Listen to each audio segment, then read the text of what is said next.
My name is Carlin. This is my story of how I lost my leg. It is also the story of how I lost the best times of my life and survived a 2-year gang war and is now fighting back by using education. As a boy growing up, I always wanted to emulate both of my grandfathers. So while going to school, I started raising pigeons, chickens, pigs, goats, and if anybody need a chicken coop, I would build one for a price. I graduated from Montego Bay Senior School. The name is now changed to Montego Bay High School. Having saved enough money from my small farming business, I started a suiting business which was successful. I then started dating a girl from Railway Lane, which was the headquarters of the Table Z Gang, aka the Lane Gang. At age 18, I built my first dance hall in North Gully. Shortly after, members of the Lane Gang made it a practice to sort of fight at my dance and cause me to lose money. At age 19, I leased a parcel of land in Greenpond, Montego Bay and built another dance hall.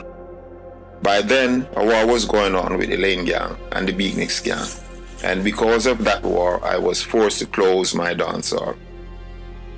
The war with Lane Gang and the Beatniks Gang was now going on for 3 years. In 1970, I was 23 years old, and the war between the Lane Gang and the Beatniks Gang had been going on for 5 years, and my girlfriend from Railway Lane had given me a son and a daughter and was pregnant with our second son. I was planning to build another building with living quarters upstairs and a grocery store downstairs and have it finished for my 25th birthday. Then one Friday evening in April 1970, I got the estimate for the material to build the building, and that same night, a member of the Lane Gang shot me. After the amputation of my leg, men in my era called Gully were now fighting alongside the Beatniks Gang against the Lane Gang. Because of the war, hundreds of youths dropped out of school. While the war was going on, my business place was forced to close. In order to survive, I landed in the weed business. Soon, I became the leader of a faction of a war that went on for 2 years. Then, 1972, Mr. Michael Manley became Prime Minister of Jamaica. He assigned Mr. Cecil Chuck to arrange a peace meeting, which was successful. Shortly after, a lot of men from both factions migrated to America, and so does the war. It wasn't long after 2 of my cousins, 1 of my brothers, and a lot of men from both sides died by the gun. In 1990, I finally found the decades of psychological trauma and started writing, utilizing my education from the University of International Streets. I wrote 6 screenplays, 6 kid stories, and a lot of poems which are yet to be published. Over the years, at various times, I have witnessed people fall down. When I fall down, I tend to develop a feeling of anger. Therefore, a lot of evil thinking would cross my mind, especially directed towards the leader of the Table Z Gang. Then in the year 2000, after over 27 years, I met the leader of the Table Z Gang for the first time in a restaurant on Rutland Road in Brooklyn, New York. Immediately, the idea then came to me to fight back. It will be education against gangsterism, making a documentary, Gang War in the Ghetto. After I started the project, the lack of support was discouraging, so I gave it up. Then on Sunday morning, February 25th, 2008, I was watching TV and Pastor Joel Austin gave me the inspiration to continue the project, and I did. To date, I have already interviewed the Beatniks Gang leader and the Lane Gang leader, who was the perpetrator of the longest and deadliest gang war in Jamaica, running 7 years in Montego Bay. June 2009, we started shooting a music video, Jamaica Unite, in the People's Arcade in Montego Bay. We had hoped the project would give the artist exposure and serve as a fundraising tool to finance the documentary. Stage 1 is to reshoot the musical video, Jamaica Unite.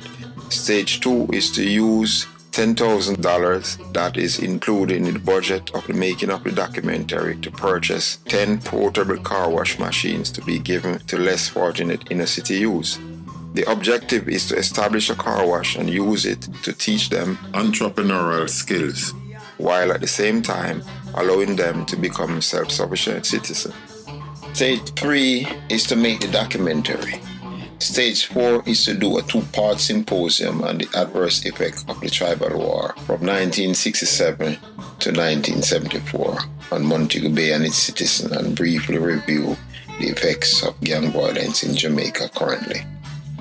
Stage 5 is to use the funds raised from the documentary to operate a community center in a 2,056 square feet building that used to be my business place. Jamaicans love to fight. Thus, a center will be established wherein a boxing gym will be the centerpiece. My proposal envisions a boxing gym in every town.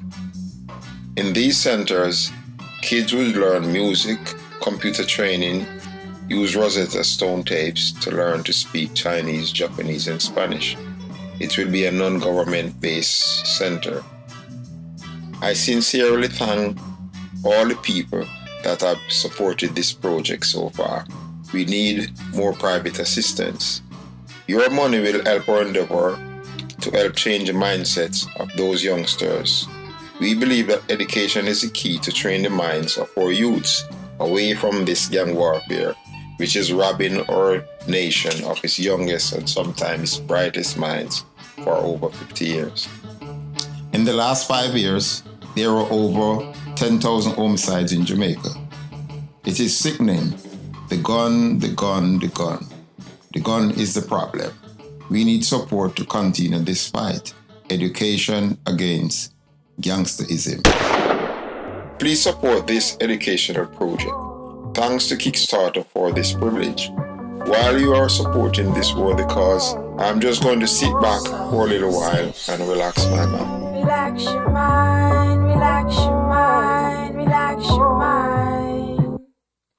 Everything is gonna be alright, everything is gonna be alright. Relax your mind, relax your mind, relax your mind. Everything is gonna be alright, everything is gonna be alright.